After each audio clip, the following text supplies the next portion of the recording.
અહેમદાબાદ મિત્ર ન્યૂઝની ટોપ 10 ખબરોમાં આપનું હાર્દિક સ્વાગત છે. ગુજરાતમાં વરસાદ પછી કોલેરાનો ખતરો. આજથી ગુજરાત પરથી અતિભારે વરસાદની ગાંઠ ટળી રહી હોય તેવું લાગી રહ્યું છે. એક અઠવાડિયા સુધી મેઘરાજાએ ગુજરાતને બાનમાં લીધું હતું અને ધોઈ નાખ્યું હતું. હવે વરસાદ બાદ રાજ્યમાં કોલેરાનો ખતરો મંડરાઈ રહ્યો છે. રાજકોટમાં અત્યાર સુધીમાં 19 કોલેરાના કેસ નોંધાતા 4 વિસ્તાર કોલેરાગ્રસ્ત જાહેર કરવામાં આવ્યા છે.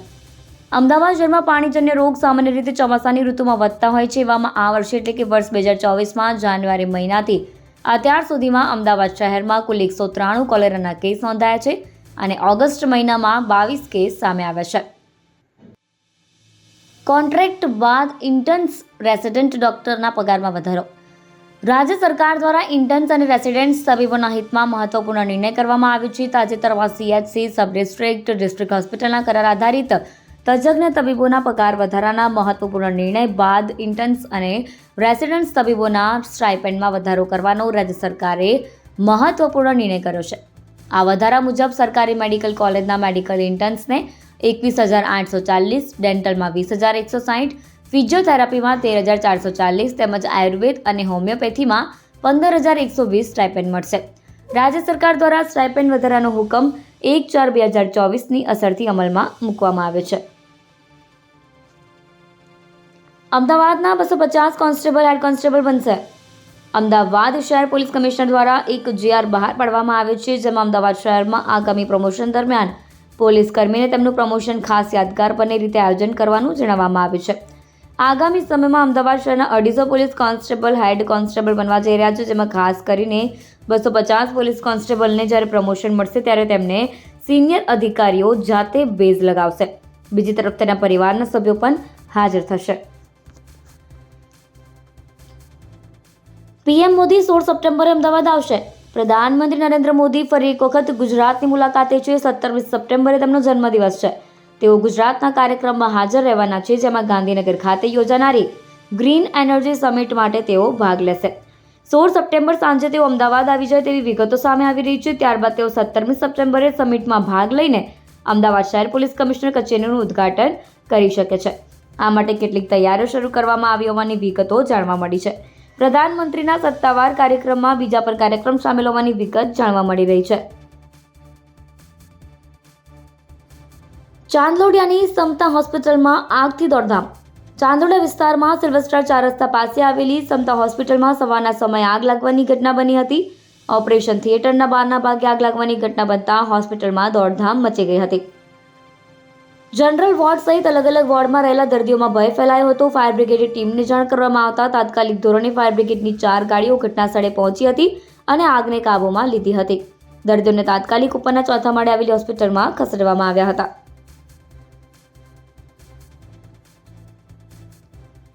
અમદાવાદમાં ઓગસ્ટમાં રોગચાળો વકર્યો. અમદાવાદ સહિત રાજ્યભરમાં ઓગસ્ટ મહિનામાં ધોધમાર વરસાદ વરસ્યો છે, ત્યારે વરસાદને કારણે અનેક જગ્યાએ પાણી ભરાવા તથા ગંદકીની સમસ્યા થઈ છે, જેને કારણે મચ્છરોનો ઉપદ્રવ પણ થયો છે. જુલાઈ મહિનાની સરખામણીમાં ઓગસ્ટ મહિનામાં ડેન્ગ્યુ અને મેલેરિયાના કેસમાં 3 ગણો વધારો થયો છે, જ્યારે ચિકનગુનિયાના કેસમાં 17 ગણો વધારો થયો છે. આ ઉપરાંત વાયરલ ઇન્ફેક્શનના કેસમાં 1.5 ગણો વધારો થયો છે.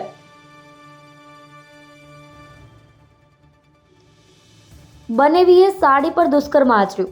અમદાવાદના નિકોલ વિસ્તારમાં એક પરિણીતા પર તેના જ બનેવી દુષ્કર્મ ગુજાર્યા બાદ વિડીયો ઉતારીને બ્લેકમેલ કરવાનો ચોંકાવનારો કિસ્સો પ્રકાશમાં આવ્યો છે.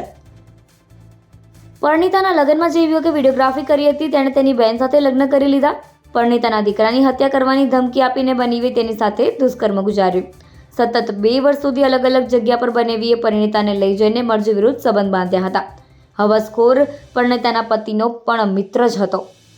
આ મામલે ફરિયાદ નોંધાતા પોલીસે આગળની કાર્યવાહી હાથ ધરી છે.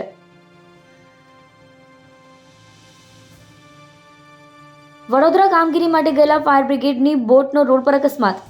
વડોદરા શહેરમાં પૂરની પરિસ્થિતિ સર્જાતા અમદાવાદથી ફાયર બ્રિગેડની 4 ટીમો બોટ સાથે રવાના કરવામાં આવી હતી. પૂરગ્રસ્ત લોકોને બચાવવા માટે ગયેલી ફાયર બ્રિગેડની ટીમનો વડોદરા ખાતે અકસ્માત થયો હતો, જેમાં 3 ફાયરમેનને ગંભીર ઇજા થતાં સારવાર માટે ખસેડવામાં આવ્યા છે. ફાયર બ્રિગેડની જીપ પાછળ બોટ બાંધી અને તેમાં 3 ફાયરમેન બેઠા હતા, ત્યારે રોડ પર અકસ્માતે બોટ પલટી ખાઈ ગઈ, જેમાં 3 ફાયરમેનને ઈજા પહોંચી. એક ફાયરમેનને માથામાં ગંભીર ઇજા થતાં ICUમાં દાખલ કરવો પડ્યો. એસપી રિંગ રોડ પર ત્રાગડ અંડરપાસ વાહન વ્યવહાર માટે ખુલ્લો મુકાયો.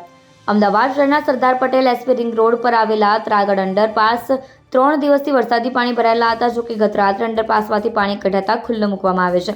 મ્યુનિસિપલ કોર્પોરેશનના તંત્રના અને ઓરડાના પાપે હજી સુધી આ વિસ્તારમાંથી વરસાદી પાણીનો નિકાલ કરાયો નથી. ત્રાગડ સહિતના લોકો હેરાન પરેશાન થઈ ગયા છે. 50 કરોડના ભારતીય આશ્રમનો વિવાદ. શુક્રવારથી જ આશ્રમમાં બેસીને મહામંડલેશ્વર હરિહરન બાપુ આશ્રમનું સંચાલન શરૂ કરી દીધું છે. આ વિવાદ વચ્ચે સોશિયલ મીડિયા પર એક વિડીયો ફરતો થયો છે, જેમાં આશ્રમની અંદર એક કાપડના પોટલામાંથી કપડાં તથા એક રાઇફલ કારતૂસ મળી આવ્યા હતા. વિડીયોમાં આશ્રમમાં રહેતા ઋષિ ભારતી બાપુના મેનેજરનું આ પોટલું હોવાનું જણાવવામાં આવી રહ્યું છે. જો કે આ મામલે સર્કિટના ઇન્ચાર્જ PIPK ગોસ્વામીએ જણાવ્યું હતું કે આવી કોઈ બાબત અમારા ધ્યાને નથી આવી કે કોઈપણ પ્રકારનું હથિયાર મળ્યાનો ગુનો દાખલ નથી થયો.